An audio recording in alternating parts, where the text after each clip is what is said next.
Welcome to the Board Game Snobs podcast. Critically harsh reviews with a touch of class.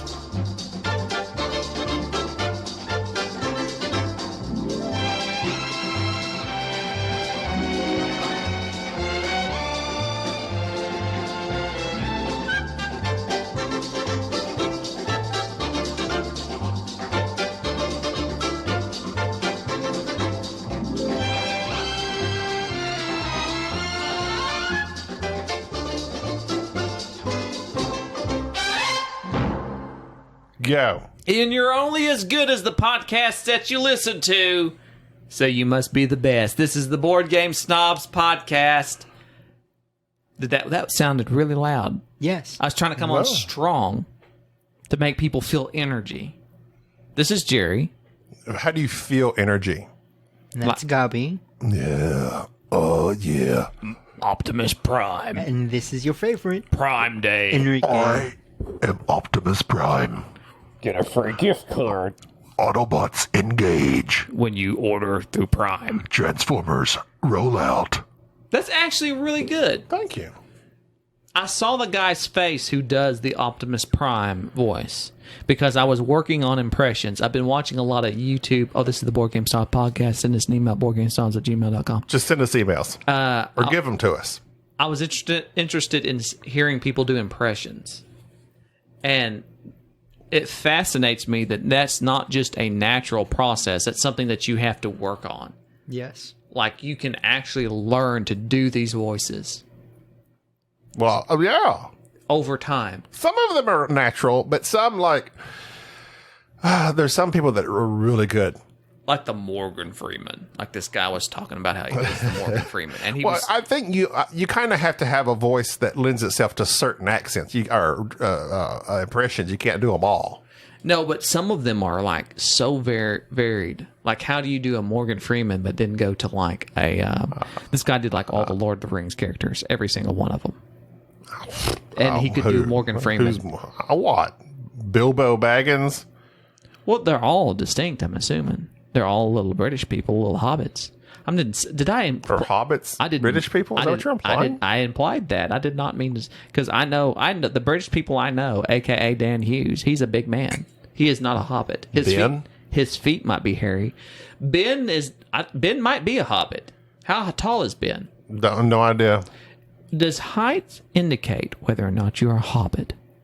They're short. I think, no. Are hobbits a race? Yes. Yeah. So then you'd have to be of hobbit heritage. I know nothing about hobbits. I don't the either. Lord of the Rings. I know they have large, hairy feet. And they're short. You could be a hobbit, Enrique. I could if I was like a couple inches You could be shorter. a Hispanic hobbit. Enrique, can you do any impressions? I cannot. You can't even... Can you do an impression? I'll tell you why I can't, because I've never watched any Lord of the Rings. No, any impressions at all. Oh, no. No, of anybody. you do ever? Anyone. Bill No. Clinton? Never tried any impressions in my life. Not have sexual relations with that woman. I really like McDonald's fries. Play the saxophone. He does, doesn't he? I do. You do. I play the saxophone. Monica. Monica. Menage. That's Ja Rule doing Bill Clinton in Too Fast, Too Furious. That's the best. Oh, that's what you should do. You should be impersonating somebody else impersonating somebody else. This is Ja Rule doing Bill Clinton. This is Christopher Walken. Wow. Doing literally everybody. Arnold Schwarzenegger doing Sean Connery. Oh.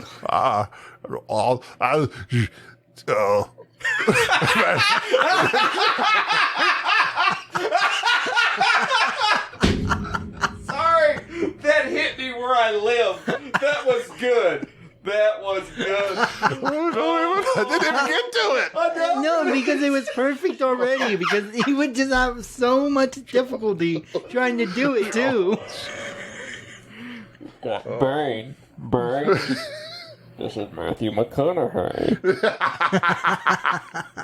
All right.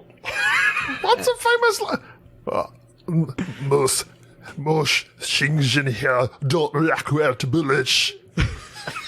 What was that? That's Arnold doing Sean Connery. Oh, Do you God. think that I am the last one.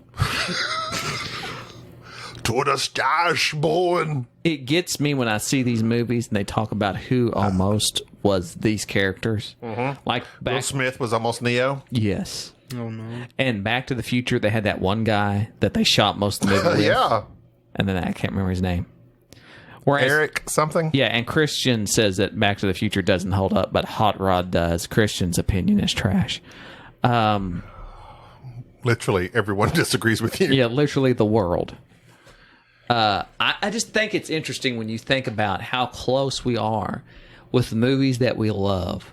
Like, Harrison Ford has literally been You in said literally several times this episode. so many movies where he was the... Somebody else was almost cast as Han Solo, weren't they? Yeah, he's like, yeah, it was Kurt Russell. Oh, wow. I think you might be right. He was the titular character in so many Kurt Russell's films. good, too. That would have been interesting. That would have been amazing to see Kurt Russell be Han Solo. But at the same time, do you think it would have been as iconic? Like, would it have been the same? No, it would have been more comedic. Kurt has like that. Kurt has the swagger, but he's also very comedic. Kurt is good. I love Kurt I Russell. love him. Harrison Ford, though. Your top 5 man crushes. Kurt Russell. Russell Crowe, Russell Crowe. Harrison Ford. I'm going all old here. I have not found anything I disagree with you so far. Man, I love Leonardo DiCaprio. I just love that man. He's good. He's good. I know I wouldn't admit this, but I'm going to. Jake Gyllenhaal. Is it Gillen or Gillen? I don't care. It can be whatever he asks me. Gyllen. Whatever he wants it to be. That man is a fabulous actor. I don't disagree. I just don't know of many movies of his. I know, but he is just what he's in. He's kind of like, you know how people make certain actors out to be more than what they are? Like, I don't know, James Franco. Oh, There are ones. I prefer Dave. Dave Franco? Yes. From Now You See Me, Now You Don't? Yes. Or Now You See Me Too, whatever it Yes. was. Yes, stupid. Yeah, Dave. Well, you know what? I'll go you one step further. One of my favorite films. It is a Western starring Brad Pitt and Ben Affleck's brother, Casey Affleck. I love Casey when we're talking about brothers. Casey Affleck is a much better actor. The Assassination of Jesse James by the Coward of John Ford is an amazing film. Absolutely. Slow burn. It's got Who's the main guy in that? Brad Pitt. Brad Pitt. Okay. Brad Pitt, Casey Affleck, Jeremy Renner. How do you say his name? Reiner or Renner. Renner. The guy who's That guy. he's the hot guy. He's the arrow shooting dude. It's also got Hawkeye, not hot guy. hot guy. He is hot. No. Answer me this. Jamie Reiner. Jamie Reiner. Go ahead. Is he hot? No, by no means is he Enrique. attractive to me. Jamie Reiner. Jamie Reiner. I can't place the face. He's Hawkeye. Hawkeye from Avengers. Yeah, no. He's hot, bro. No. No. Yeah, bro. No, he is not. He's not. He's no Captain America. Yeah, Captain obviously. Morca. Oh, Morca. man crush. Chris Evans. Evans. Yeah. Love I that love guy. that man. And I don't watch any Marvel. I just know him from Knives Out. And I fell in love with Knives him. Out. He made Snowpiercer. He pierced Snowpiercer? He pierced my heart. Your heart was cold as snow, and he pierced it. Shot through the heart. And you're to blame. You give love a bad name. Take my heart and take my soul. If you could do a karaoke song that you think you could nail, what would it be? If I could sing a karaoke song, If you were to sing a karaoke song, what would it be? if I could play and sing a song, No, not play, just sing. if I could play and sing a song, because it would require me to play it Okay. at the same time, one of the songs to me that every time I hear it, I'm shocked by it, and it is actually a rendition. It's a cover by Simon and Garfunkel. It's done by Disturbed. Oh, yeah. The Silence. That is Something. as the sound of silence. That is an amazing song. That to me, every time I hear it, I don't know what it does, but it does that tingling thing that the ASMR stuff must do to weirdos. I'm in. Go ahead. But Are you done with strangely enough, you have a good singing voice. Like, Oh, stop. you know, you do. Like, I've heard you do Pearl Jam and karaoke stuff. I have, I don't know. Jerry, you just complimented me. I don't know what to do with this. Well, like my wife. I don't know that you've ever complimented me My wife- ever in my life. My wife rare, super rare. plays the piano and sings. Uh-huh. And I remember I had you on recording one time singing karaoke, like it was a Pearl Jam song. Yeah, you were singing. What was that Pearl Jam song? Yellow Ledbetter? Yes, or... you were singing Yellow Ledbetter.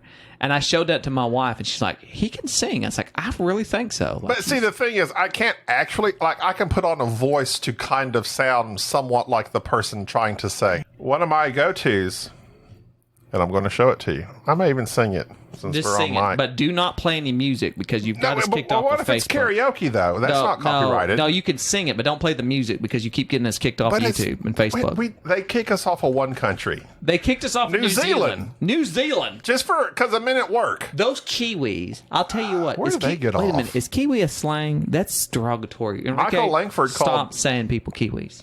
Bogans. Wait, when did I start saying Kiwis? Bogans.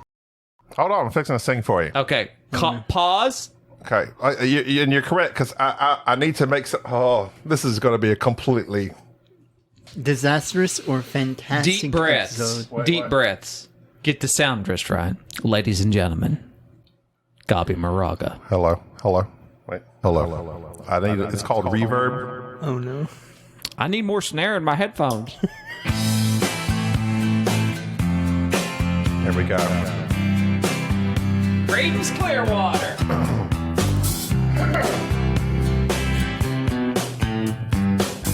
Someone told me long ago there's a calm before the storm. I know it's been coming for some time.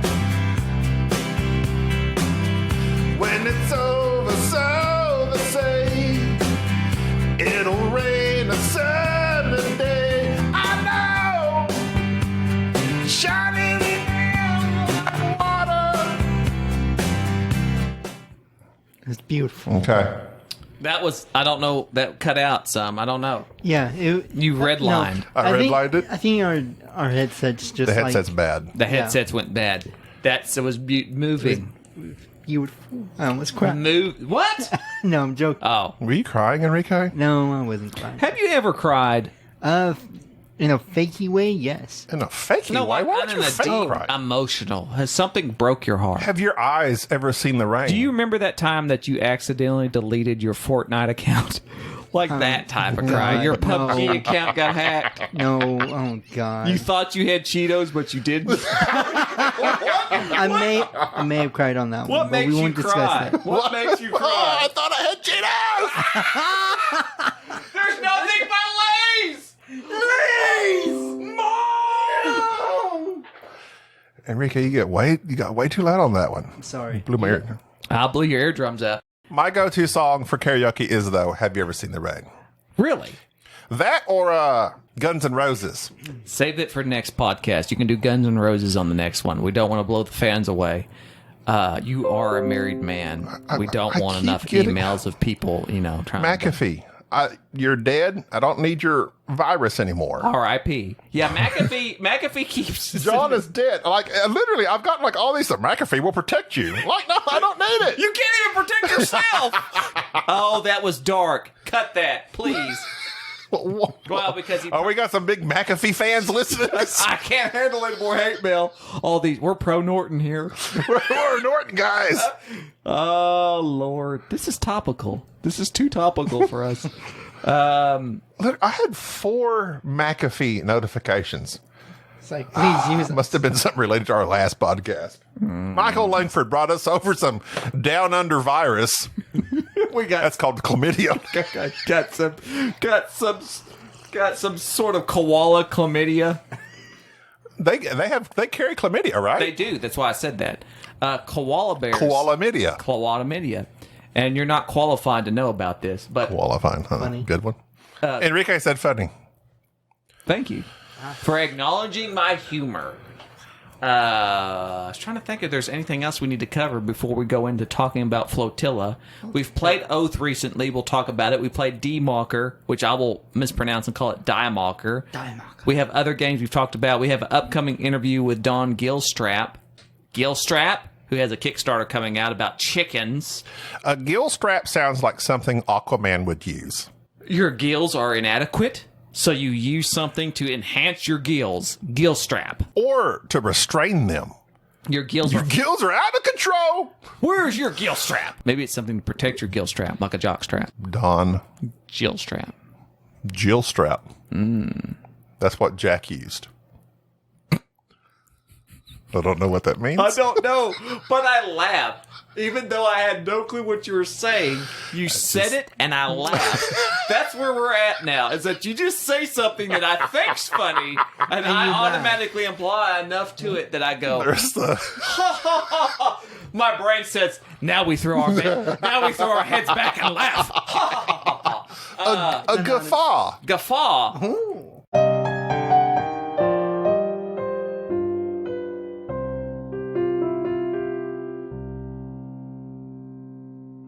So Floatilla.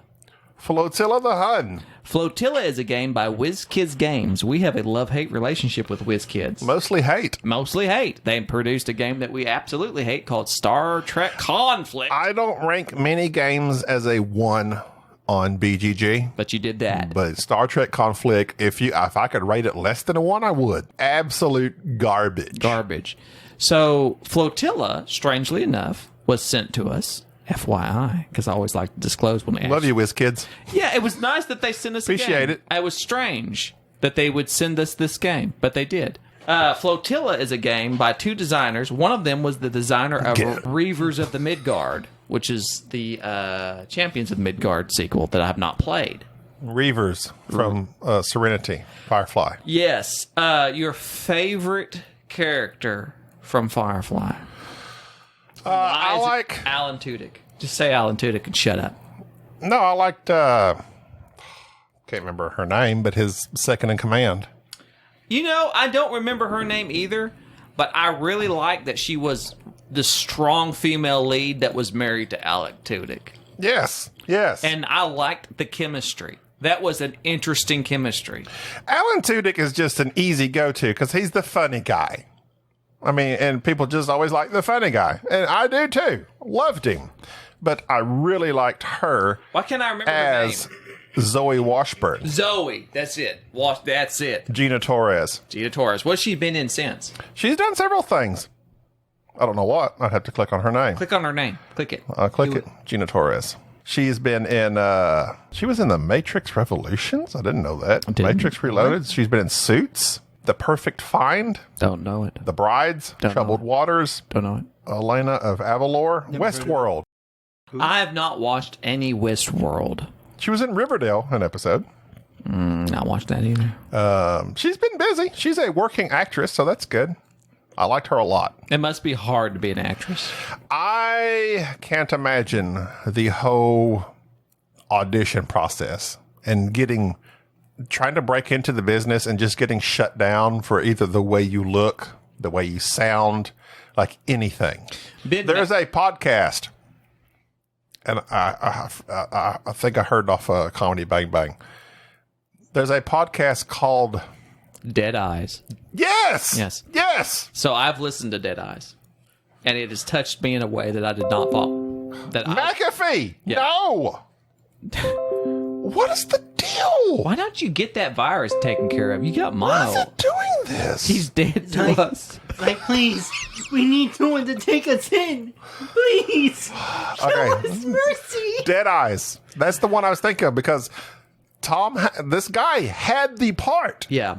Then Tom Hanks comes in and says, this guy's got dead eyes. Yeah, like so- it's not going to work. Dead Eyes is a podcast about an actor who had gotten a role in the...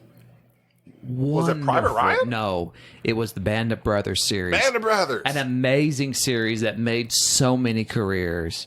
And he had gotten this small speaking role in it. And then after he'd gotten it, a little while later, his agent calls him back and says that Tom Hanks says you have dead eyes and that they want you to come back in and reread for the part, and he ended up not getting it. It's got to be soul crushing. Well, this guy makes this podcast talking about just being rejected in that business, and he interviews John Hamm, which I love John Hamm because I had listened to another podcast about John Hamm and his trials of becoming an actor. And when you think of John Hamm, He's good looking, got it all. oh my God, John Hamm. It's John Hamm. Yeah. He's amazing. He's a madman. But yet, he was not cast in anything because he looked too old for the longest time. He actually worked in the porn industry, not as an actor, but as a stagehand for years. Wrap your mind around that. Wow. That he was not good enough for any of these roles. And they kept telling him, if we need somebody to play somebody in the 20s or 30s or 40s, if we ever make a movie like that, we might call you. Nobody ever did until Madman. And now he's John Hamm.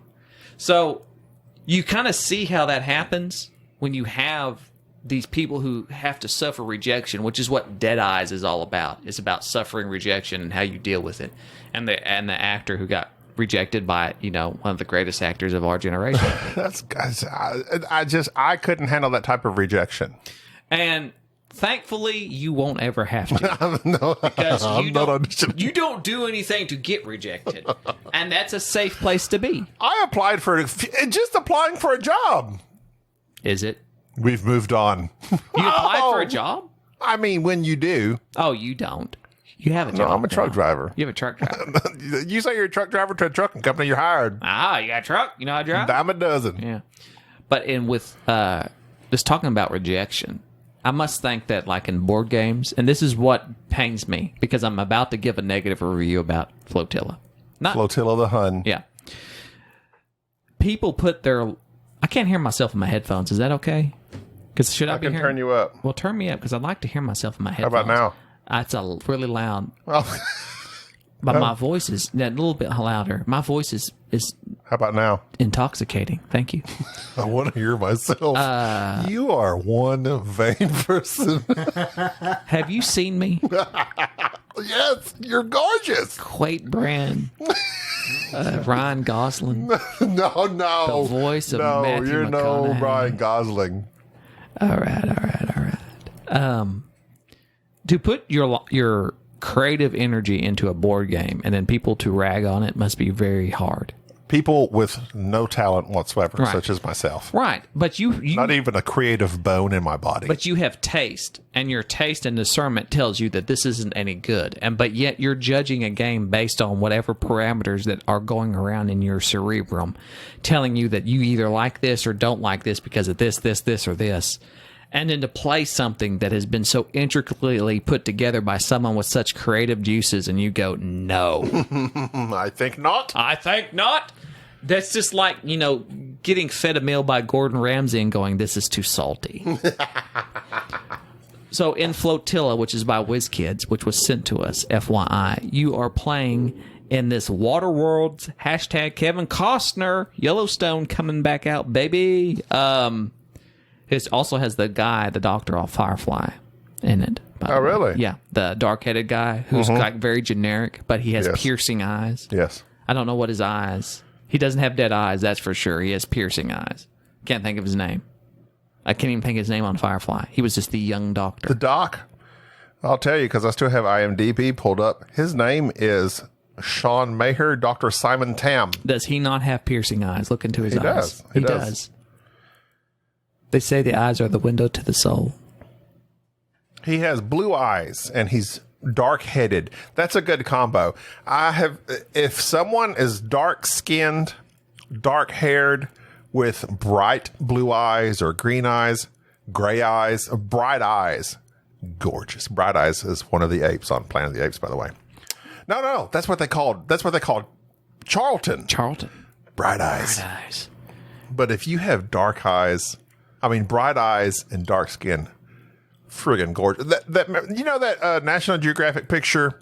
It's Yes. like that girl. With the green eyes? Yes, and it's on the like cover? one of the most iconic pictures ever because she has bright eyes, dark skin.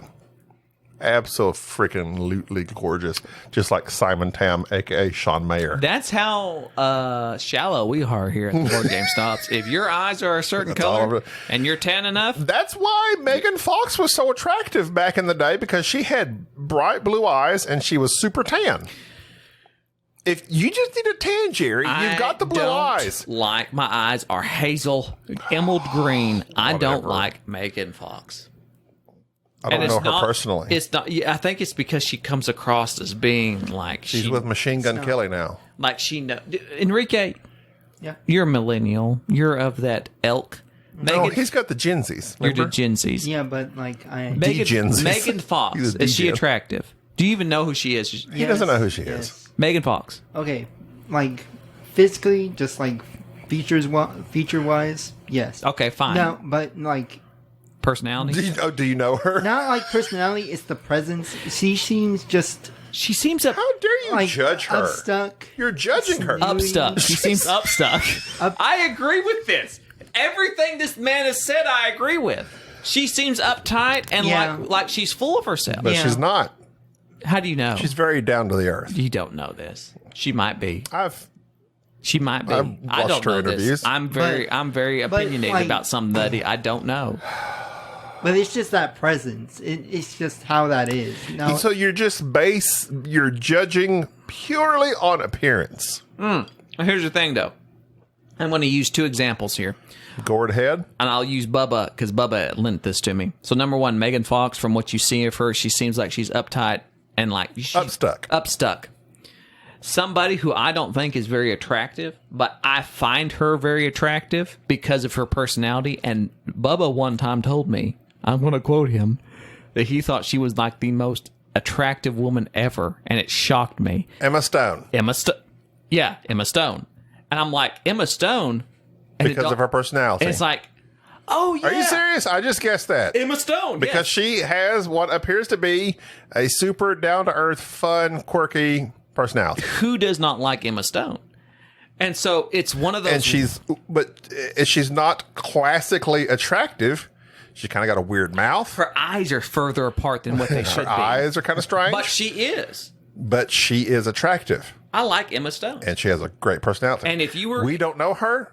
Gaby This is from a Moraga. 360-pound fat balding man. Fat balding man, 350 pounds. So let me discuss this have movie star actress. You have Megan Fox presented to you or Emma Stone. Pick one.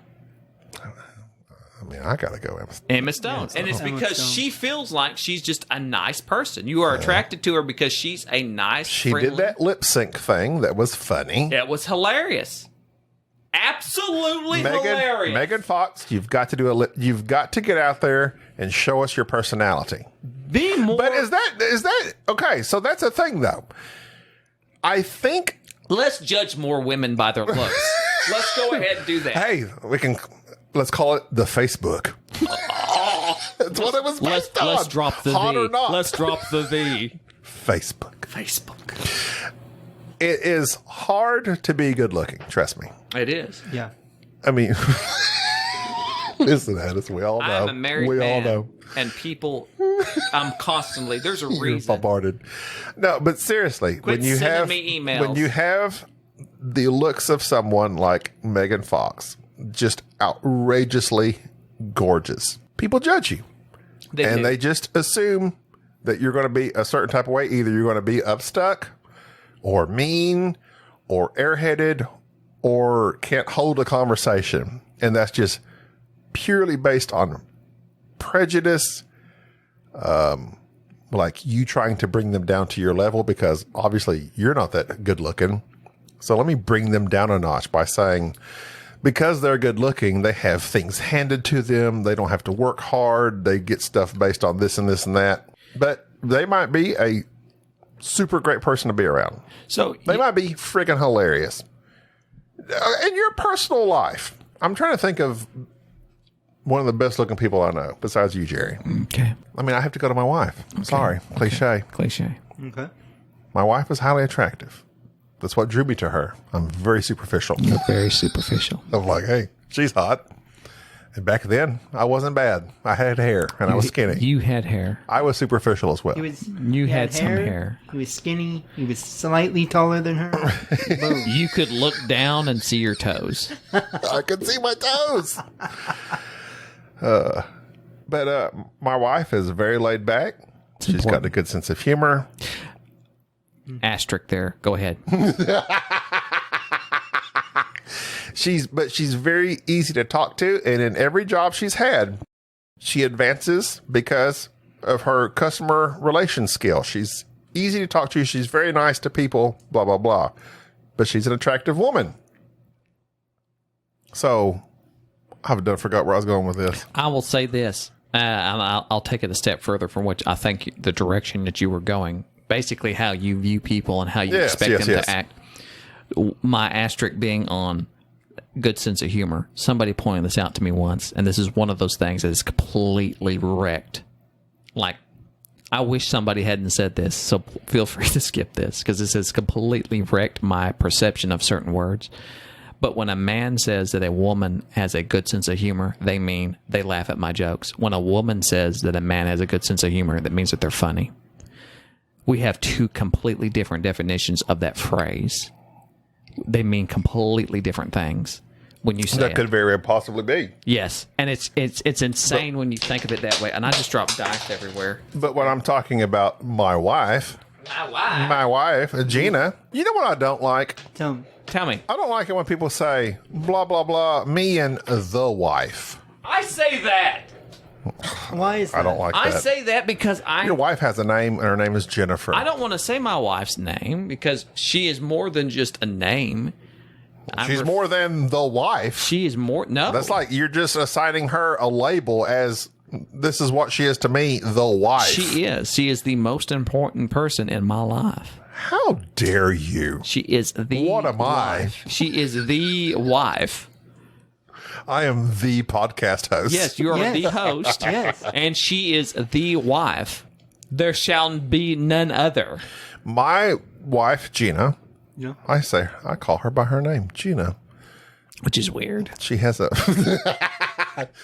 Me and the wife, she has an excellent sense of humor, and I don't say that because she laughs at my jokes. She laughs at her brother's jokes, which are terrible. Your brother's jokes suck. They're terrible. You think my jokes are corny? You should hear his. I'm pretty sure that all of Gina's family's jokes suck. I've met every... But that's the thing. She likes to laugh. She enjoys a good laugh. She's easy to laugh. She's an easy laugh. She's an easy laugh. She's exactly the type of people Jerry Seinfeld And she's seeks out. and she's highly attractive as well, at least to me. I don't know why you're rambling on about that. I love Because my wife. I'd like to get to WizKids, the Floatilla. What are we talking about today? Flotilla. Gina? Let me talk about Flotilla for a moment. Let me do my 1 minute preamble about what this game actually is. All right, on one of our podcasts previously, we talked about how I said describing things is boring. Yes. It is. Describing this game is going to be boring, but stay tuned because Jerry's fixing to do it. I have to do it because the I understand. The people must know. Sometimes things that are boring have to be done. right. Some Because people, the people. All right, so description, engage. In a long, long time ago, there was a water world starring Kevin Costner. And in water world, you would dive deep beneath the sea, 20,000 leagues underneath it, to find stuff. And you would bring it up, and you would sell that stuff to a flotilla. That's basically what Flotilla is. It's an economic game. It's hexagon tile laying, market manipulation, card management, kind of like Concordia a little bit, where you have a hand of cards. Those cards allow you to move your little skiffs around the ocean, dig into a bag, pull out these hexagonal little tiles, place those tiles, and then roll dice to see what type of resources of various colors that you'll pull up. During this game, you're going to be collecting resources on your skiff, delivering back to your base, and then selling them or utilizing them for victory points. The crux of this game, the crux, Crux, crux.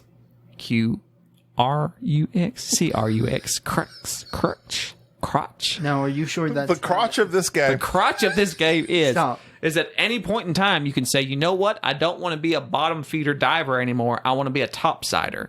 And you could flip your player board over and now be somebody who is, instead of going out and collecting resources, you are building out a flotilla with these hexagons and selling resources. The interesting thing about this is you don't have to. This is the thing that sets this game apart from everything else, is that you can be a diver the entire game, or you can just decide at random, I don't want to dive anymore, I want to build the flotilla. And then you feed off each other. You bringing in resources as a diver will lower the prices that the topsiders will use and buy from the market to help build out the flotilla, and back and forth and back and forth. And this happens, and you're buying resources and also utilizing those resources to complete victory point requirements on these various tiles. It's a very interesting game. Here's why it doesn't work. And I say, let me back up there a little bit. Let me rewind. It does work. The game is very functional. There's nothing particularly wrong or broken about this game. It actually has a somewhat cult following. A lot of people really like this game. I was shocked by Not me. how long it is and how long it takes for it to actually build up. So, like I said, like in Concordia, you have a hand of cards. You play a card and you just do what's on that card. It's that simple. And in like Concordia, there's one card that you lay down and you pick up the rest of your cards and kind of reset and do your thing. And you're just moving skips, diving, rolling dice, and seeing what you get. The thing that holds this game back is that, one, it takes about an hour for it to really heat up. Two, yes, the different stages of the games are are interlocked by the fact that I can be a topsider and be buying and selling stuff, and you can be a diver and be bringing stuff. Yes, that's very cool. It's very interesting how that works. It doesn't really feel like there's a tactical choice there, in my opinion. Like, it feels like you dive until you've gotten enough resources to be a topsider, and you fulfilled enough victory points, and then you decide, now I'm going to be a topsider. The game feels like there is a path that you must take, but really the game plays best when one person is diving and the other people are topsiders. You know what I mean? It's like there's this disconnect. Like there should be this symbiotic relationship that this game really thrives off of, but at the same time, it feels somewhat, I don't know, disjointed, like not It's quite just not there. And it's too long, in my opinion. This game should be about 30 minutes quicker, and it doesn't have a wow feeling to it. There is a lot of good components in it. The components are fine. Like there's Whatever. Those cardboard, that one board was completely warped. okay, so I mean it's fine. It's fine. I agree with you, though. This needs to be an asymmetrical game. You need to have someone starting off as the Waterworld dude, and then someone starting off as a topsider. That way, you're battling over those resources, the demand supply thing. I can knock it down. You can push it back up, whatever you want to call Right. it. Because until then, whatever you do, you just all drop it to where it's worth nothing. So and then you go topside because it's worth nothing, and you want to build it back up, and it's just. There's this interesting thing where you have this little radar track that when you're diving and you roll dice, when this radar pops up, wherever your little marker is on the radar, that's what you get or you suffer. And at the beginning of the game, you suffer radiation because the radar level on this game sucks. So when you roll dice, you get the radar thing, it's bad.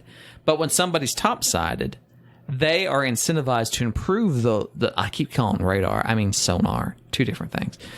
To improve the sonar, so because they get victory points for doing so. And when it does, it moves people's markers down this track. And so now when the divers dive, the sonar symbol on the dice that used to be very hurtful to get now is very beneficial. And now by doing so, they're actually helping themselves by getting this symbol on the dice. That's interesting. There's that symbiotic relationship. That's how the game should be. But what really happens, and I will give an example in our game.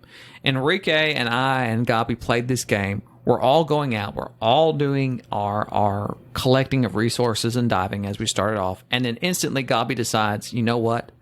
I'm going to be a topsider. And right after that, of course, I'd already collected my resources, and I go, I'm going to be a topsider too. So now we're both buying and selling buying resources, trying to build out our little station with our hexagons, while Enrique is still diving, and he is, of course, running up the market by selling barrels of resources. Running down the market. He's running down the market, and we're running up the market. Back and forth, back and forth. That sounds like it should be interesting. I think the thing with Floatilla, and this is a caveat I was going to make here later, about how some games work, they're functional. They completely do what they set out to do, but they're just not that interesting. It's kind of like how when you watch a documentary about something and you've gained knowledge from it, but yet at the end of the day, it's like, that was just not that riveting. There was no hook. There was never a feeling of, this is neat. Everything worked, but there was no Tiger King moment. Like, you think you're going to watch a documentary about tigers, and next thing you know, you're neck deep in about the relationships of some guy who's about to go to prison for trying to... invincible moment. Yeah. There's no moment where it subverts your expectations. Floatilla is a prime example of a game that, to me, has nothing wrong with it. But there's nothing right with it either. There's nothing special about it. It's a fine game. It's functional. But for a game that has so much water, it's very dry to me. Oh! That came out of nowhere. This episode brought to you by Weller. This is the second glass of which that has helped this podcast tremendously. I agree 100%. As we were playing this game, as Enrique was playing this game, there was a point in the game where we were just is this dead. it? We're like, Yeah. we're just doing our thing, and it's not that exciting. It's like we're not really we're not even interacting with each other. We're just It was very low interaction. I would ask Jerry a question. It's like, oh, am I doing this right? And my voice and everyone else's voice just sounded dead when we were playing this game. But this is my thing. There's plenty of games out there with little to no interaction among the players. But they're still good. I still enjoy them. Right. This game had little to no interaction. I'm building my flotilla. I liked that. I liked that you're building out your atoll, Waterworld lingo. But it just felt dull to me. Yeah. Like, I didn't have, like Jerry was saying, I didn't have that feeling like I was doing anything. It's just like, there's games, even somewhat basic games like Raiders of the North Sea, Viticulture, name any of these games where, like, there's a point where, like, oh yeah, I get what I'm doing. Oh yeah, and I get this feeling of enjoyment. Never got that with Floatilla. Like, we were playing, I'm laying tiles, I'm diving, rolling dice, laying tiles. I was like, and me and Enrique were like, I just don't care. I just don't care. So, like, I taught my wife Concordia a while back. The wife. The wife. And my wife, who I've gotten in trouble by describing her as not a board gamer, but either way, she does not. By her? No, by our listeners. I had a strongly worded email from somebody saying, why do you say that your wife's not a board gamer even though she plays board games? So that allowed me to have a conversation with her, who she says she basically, of course, comes out with this great line of, I don't choose board games. I would not choose board games as my entertainment. Just because I play them does not mean that I am a board gamer. I thought that was a great line. Does she describe herself? Like, No. What are the hobbies she enjoys? She enjoys nothing but my Raising children. attention. And I'm sorry. Were you about to say something different? I was about to. She enjoys You're gonna have to nothing just but... clip some of that. Clip that. I'm not clipping anything. It's not clipped. The Concordia. Concordia is a great example because in Floatilla, you have these cards that tell you what to do. You play a card and you do it. When we played Concordia, I was like, okay, basically do what's on the card. This is your objective. Concordia is very light. There's very little interaction, but at the same time, you kind of feel like you are not just expanding out and managing stuff, but you feel like you're accomplishing something. Whereas in Floatilla, the game is too complicated. This is. I think this is the hook. This is the thing that I'm trying to. It's too complicated for such basic mechanisms. It has a similar mechanism in the card laying. Like you have a set amount of cards to the red Mars, red planet, and you can buy cards. Right. Is it Mission Red? What is the Mars game? Yeah, Mission Red Planet. Mission Red Planet.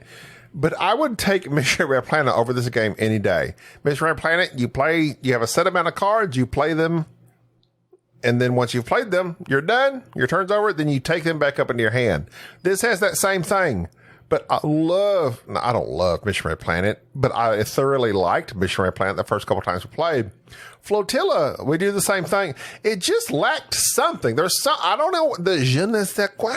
I don't know what it was. It lacked something. Like Jerry said, it's fine mechanism-wise. There's nothing wrong with the game other than the fact that it lacks something. It didn't have any impact between the divers and the topsiders. This is. But that's what I'm saying. There's plenty of games where literally I'm doing my thing, you're doing yours. We have nothing to do with each other, but I still enjoy it. Welcome to.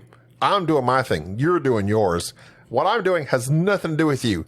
Thoroughly enjoy it. There's tons of games like that, especially dry Euros. I'm doing my thing, you're doing yours. Orleans. I'll take Orleans over this guy. This is why I'm appreciative of Flotilla. Because it made me think deeply about this topic. What's Topic. that? Topic. It's topical. Topical? You grease it over your integumentary system. What is that screeching noise whenever there's like these sitcoms where everything freezes and it makes that and then record scratch? Yeah, like they go back and they say yes. Okay. So Flotilla gave me that moment where I realized this is that je ne sais quoi. I didn't say that right. What it is that allows us to play a game, and at some point in time we go, wait a minute, this is it. This is the thing that we like about it. So after examining that, I've realized that there are certain games that when we are playing them, the game has set out these rules that we must follow. You must do this, and this is what we're all trying to do. But there's one little thing that kind of sidetracks you just a little bit that makes it difficult, or it sidesteps the rules just a tad, just enough to where now you're trying to game this one system, and that makes it interesting. For instance, one of my favorite games, The Godfather, where the game is about collecting money. It's about utilizing money and getting these resources and so forth and so on. But the best rule in that game is you have to bank things. You have to figure out how to launder money and put actual money into your little suitcase, into your little bank. And that's the money that scores at the end of the game.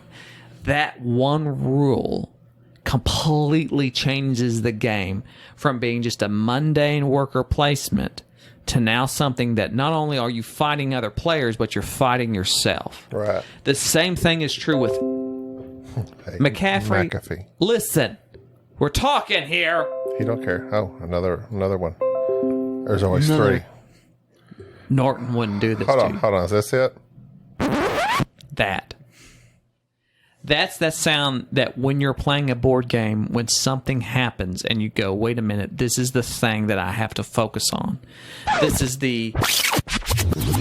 Oh, we got a little crazy with it. This is the thing that you have to monitor that will lead you to victory.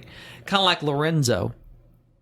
Lorenzo has that. It's not just a simple worker placement. It's, right. Okay, you can't put a meeple in this tower if there's already one there without...